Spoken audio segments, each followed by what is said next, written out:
Hello, this is S.K. Williams, and today I would like to talk to you about life. I keep telling people on this channel my life went to hell and giving a few brief details, but I haven't really explained in detail what happened, and I probably won't in this video either, because I do value my privacy, and I'm not certain who would want to listen to it anyway, but the last 2 to 3 years have been rather hard on me, although none quite so hard as 2019. I've been trying to get my academic work together, and I've had health issues. But the hospital wouldn't do surgery until I tried other treatments first, for insurance reasons, even though no one really thought that reattaching a muscle that was left detached due to a previous surgery was going to be cured through drugs. Nonetheless, I have spent the last 2 years taking various drugs in order to fix a detached muscle, all to get to the point where my insurance would realize that drugs aren't magic potions and they're not going to reattach the muscles. During that time, though, I have repeatedly gone to the hospital to be checked by physicians. I also have nerve damage due to a spinal injury, and I was also given drugs for that, and we've been trying some drugs. The difference is those drugs are supposed to stimulate how my nerves actually work that are still around to help me walk better and to get rid of some minor awkward misfiring nerves that cause twitching that goes on in my body. And I don't just mean an eye twitch, I mean every once in a while I'll jerk or move in an involuntary fashion. It's not really painful or that distracting, and if I notice it's happening I can stop it. It's not that severe, but it's rather like that commercial, if you've seen it, where a woman complains because her fingers move like she's playing a piano that's not there, and they make it like it's a living hell. It's actually highly manageable, at least in my case.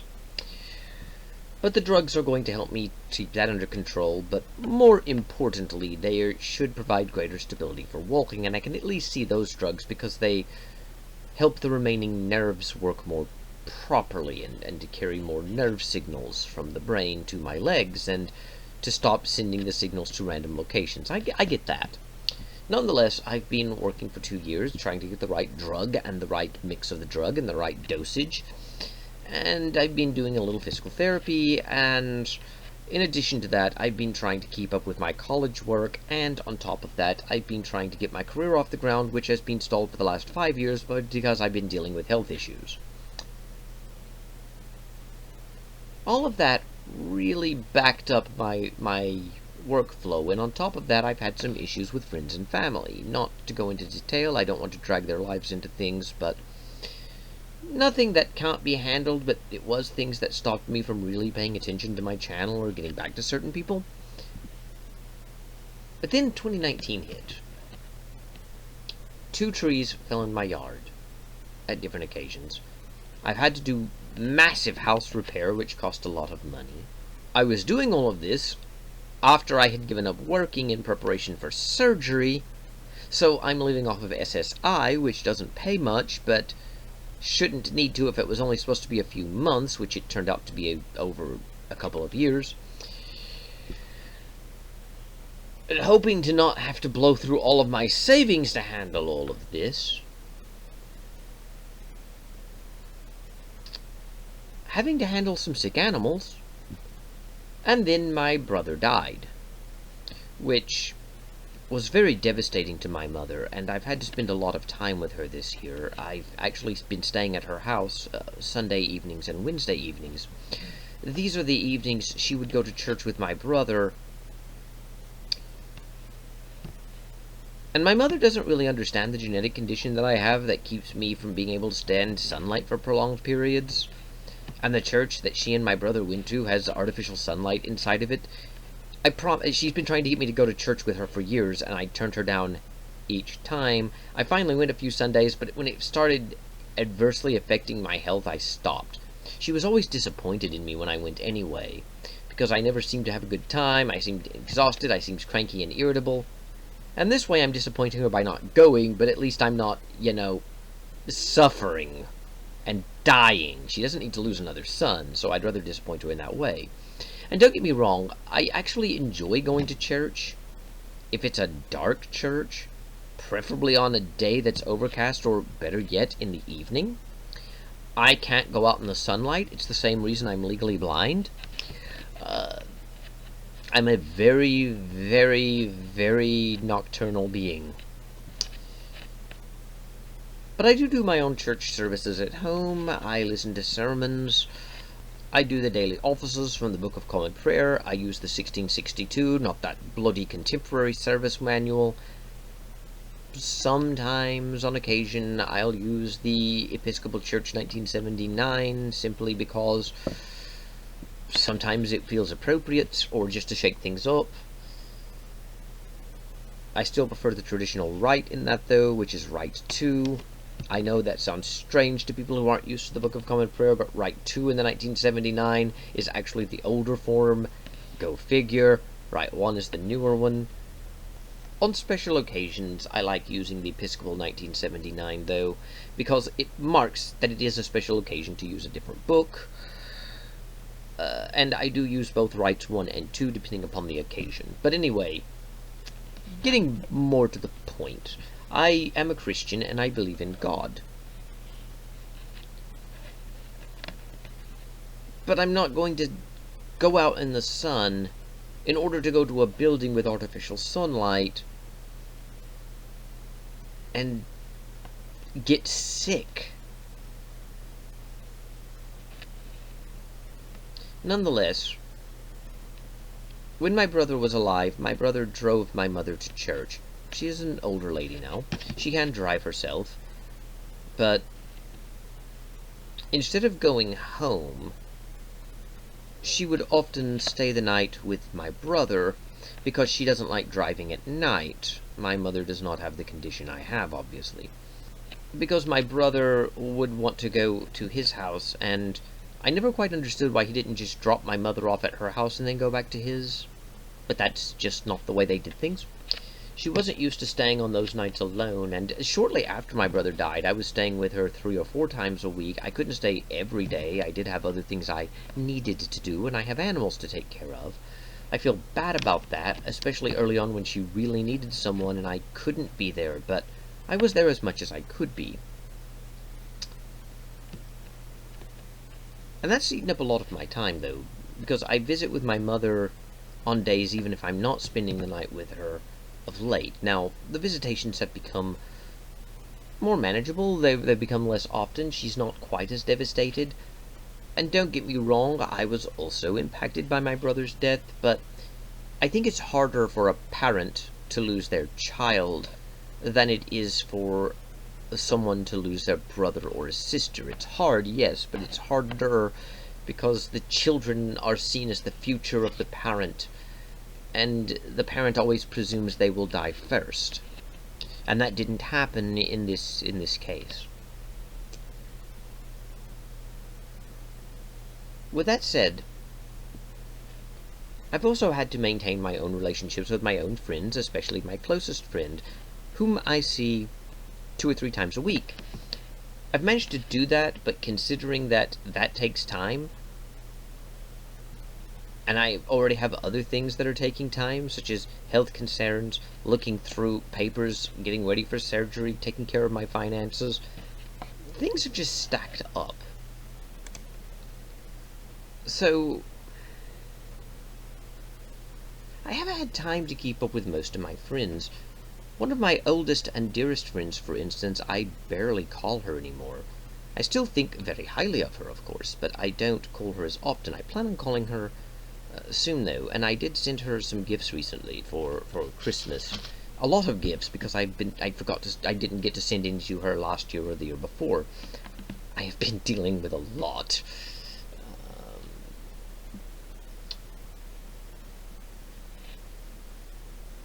And normally visiting with my friend wouldn't be that big of a deal if not for the other things, but it has become hectic.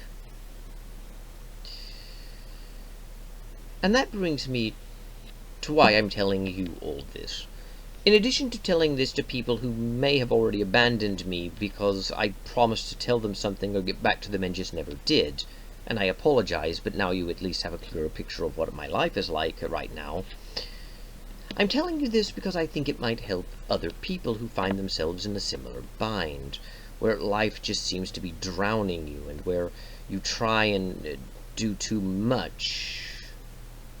And it shouldn't be too much, because when you planned it out, you didn't have other things, and things just keep hitting you and pushing other plans back, and you have to juggle priorities. I think this is something that we all go through at some point in our lives, some of us 2 or 3 times in our lives, and it can be rather overwhelming. I believe that life can be rather difficult at times, and I believe that, for instance, in my case, it's not so much that these things are necessarily painful. Some of the things I've gone through are painful, either physically or emotionally, but a lot of them are just normal distractions that on their own could be handled rapidly and efficiently, but a lot of them were thrown at you at once, so it's rather difficult to manage them. It's like if someone throws a book at you. You might be able to catch it, you might miss it, you might dodge it, doesn't really matter. It's a book, and you can handle it, and when all is said and done, you can pick it up off the floor and put it back on the shelf.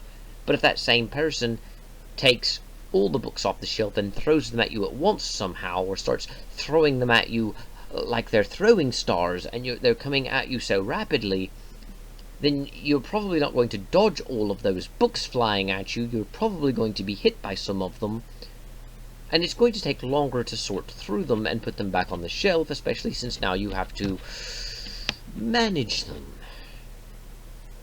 organize them, in addition to picking them up. And if you're asking me why someone would take books off a bookshelf and throw them at you, I don't know, maybe they're just mad at you. But the point is this: the more things pile up, the harder it becomes to handle not only each individual thing, but all the things in general. Life piles things on you, and now you have a stack of work that you're already behind on. You're working on one thing, and then more things are dumped on your head, and you either have to abandon what you're working on now to work on these new things that are hitting you, or continue that and allow them to go to the pile. Either way, something else is going to the pile of unfinished things, isn't it? And it's rather distasteful, I believe, to think that life isn't worth living due to these distractions. But at the same time, it can get rather frustrating, and I understand that frustration that people can go through. I understand how people feel that they can be overwhelmed in life. I understand how people can feel like things have gone off the rails.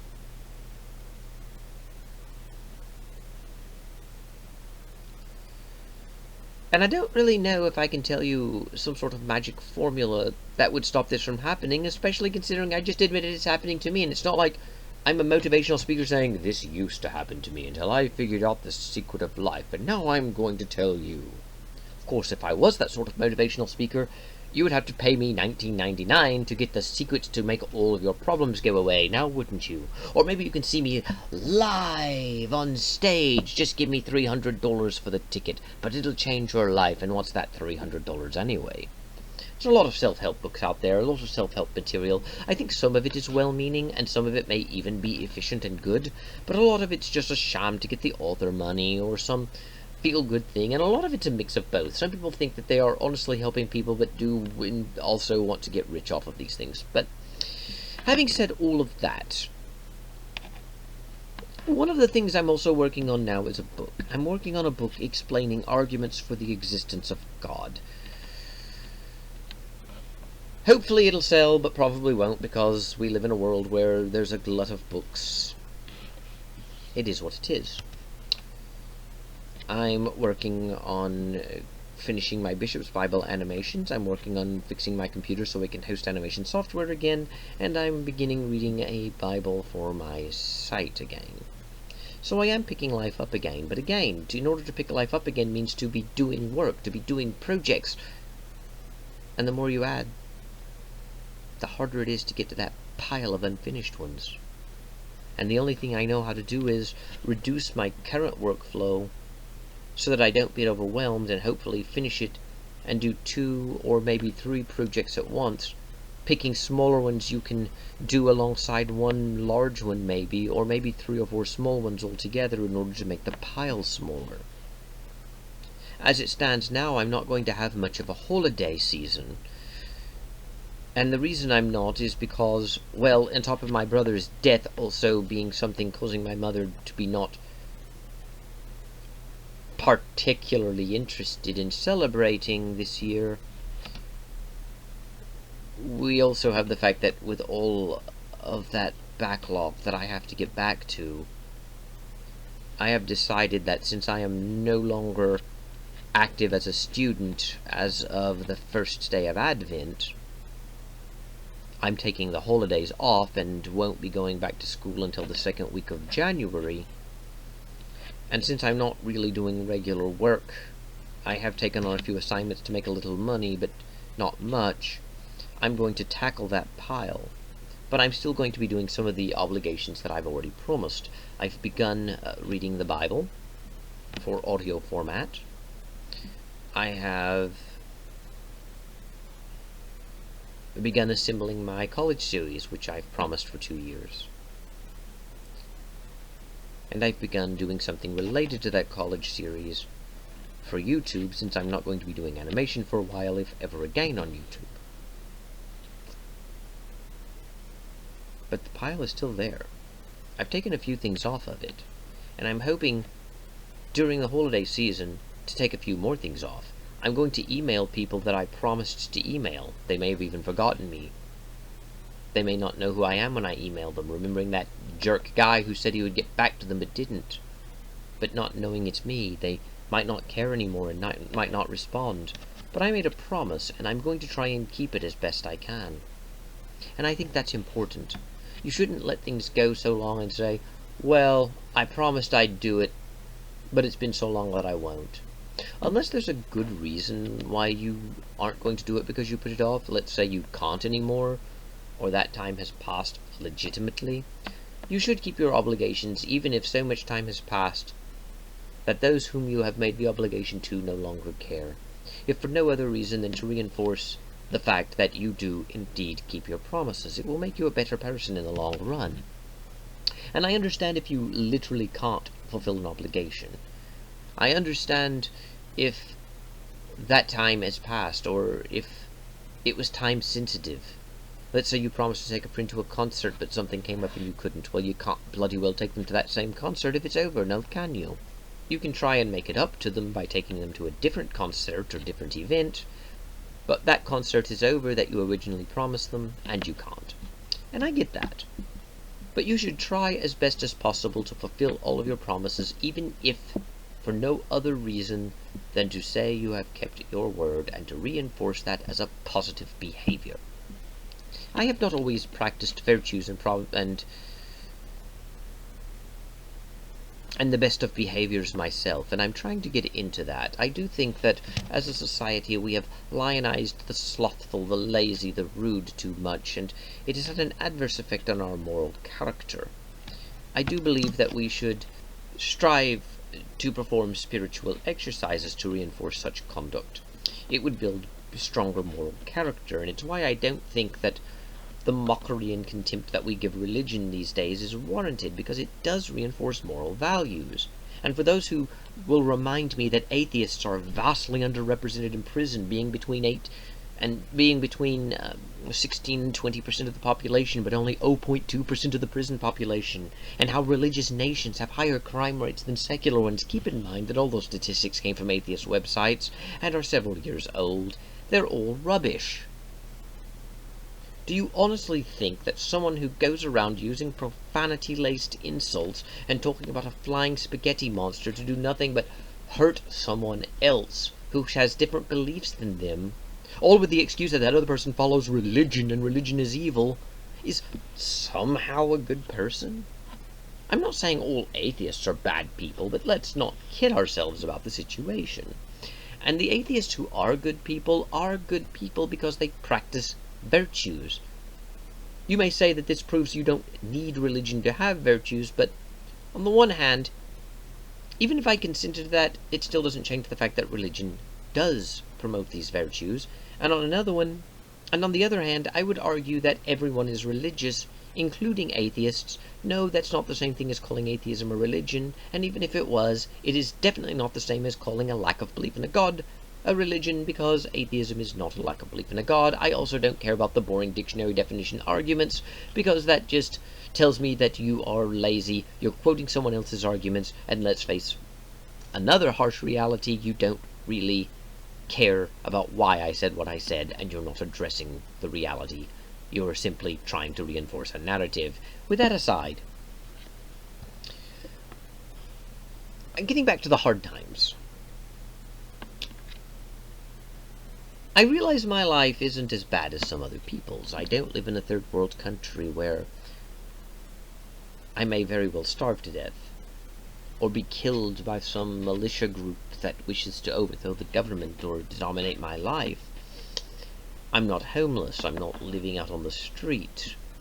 I am poor right now because I'm not working very much, I have the health issues and everything I just described, but my life isn't the worst of the worst of the worst. And I can give thanksgiving for that. But I also realize people in my position can fall into depression or begin taking things out on others. I also realize that even before my life got harsh, I've always had a bit of a cynical edge, especially considering that I've become jaded over the years. So engaging in spiritual practices, it seems to be a good way of making myself a better person and improving myself without having to pay a motivational speaker. I actually recommend things such as Buddhist meditation for anyone who is interested, or Jesuit spiritual exercises, and may do a video describing certain spiritual exercises that one can engage in. And one book that I have is actually a pseudo-occult book that I found very useful. And it's ironic because it's one that a lot of people in the neo-pagan community despise. And they despise it because they claim it is fabricated and the author lied about a lot of things, and this is probably true, but I was always interested in Arthurian lore, which is not surprising. I've always had an interest in my own British heritage. But what's interesting about this book is it's part fiction. It describes the apprenticeship of Arthur and Merlin. Arthur is Merlin's apprentice, and Merlin in this book is a druid. And the fiction illustrates the spiritual exercise that the book gives, and the spiritual exercises seem rather relaxing. I'm not saying that to endorse neo-paganism. After all, I am a Christian, plus this channel is neutral. But you don't have to really use them in a neo-pagan way. They're really more Jungian psychological exercises that have been sort of dressed up into neo-pagan garb and passed off as ancient rituals. But they are based on ancient concepts, and a lot of ancient rituals do reflect them, including Christian ones. So you can adapt them as you will. The book is called The 21 Lessons of Merlin. Don't believe the historical claims made by this author. They're all rubbish, but you can enjoy the fictional stories of Merlin and Arthur as nice stories. You can see them as good illustrations for spiritual points, so long as you don't get too deep in the nonsense aspect of them, and you can use the spiritual exercises as psychological ones. But if you're not comfortable using them, you can go back to using the Jesuit ones that I mentioned, or the Buddhist meditations, or several others that I could name, and I will name them in a future video.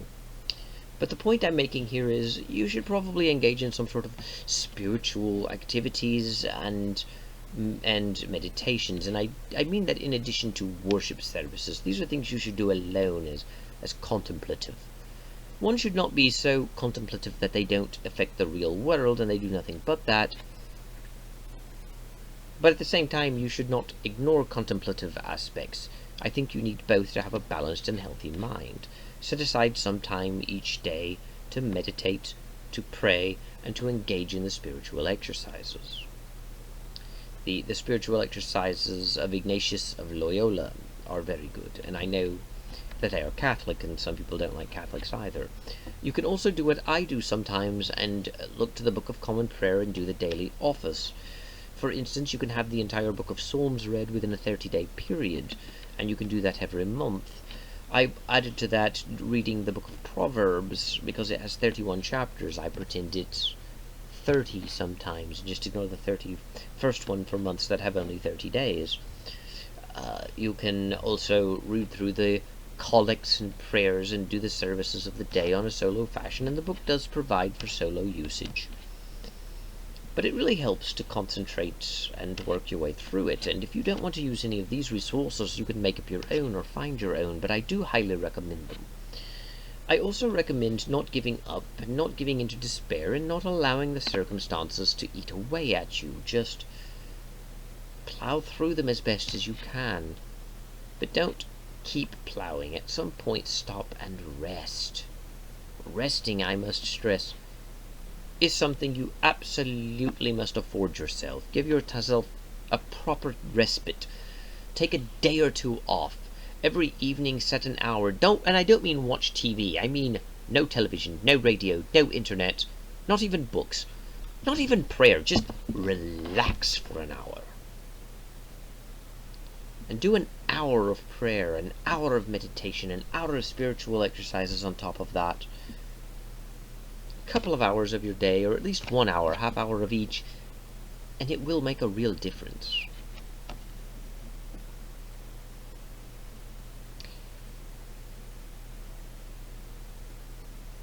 I know what it's like to go through bad times. And there are no easy solutions, but we can alleviate the burden and alleviate the pain and work to get past the problems. That's what I'm trying to do right now. I'm trying to get past the problems. And sometimes that's all you can do, just manage it. But never give up. Maintain perseverance. Maintain that striving attitude. Maintain that dignity. Maintain confidence. Never give into it. And never decide that it isn't worth working toward kindness, compassion, and being your best self, even in the worst of situations. Do what is right when it is right. I realize it's not always easy to determine what is right or when it is right to do them. And I realize that life is complicated. And I realized that I probably sound like one of those bloody motivational speakers early on when I started talking like this, but it really is true. You really have to work to achieve that goal to which you wish.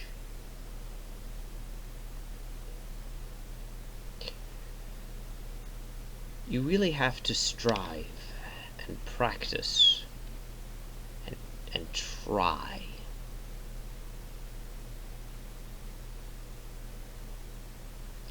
I don't have much else to say. This was just a reflection. But what I feel was quite beneficial. I don't have much else to say, though. So, thank you. God bless. And goodbye.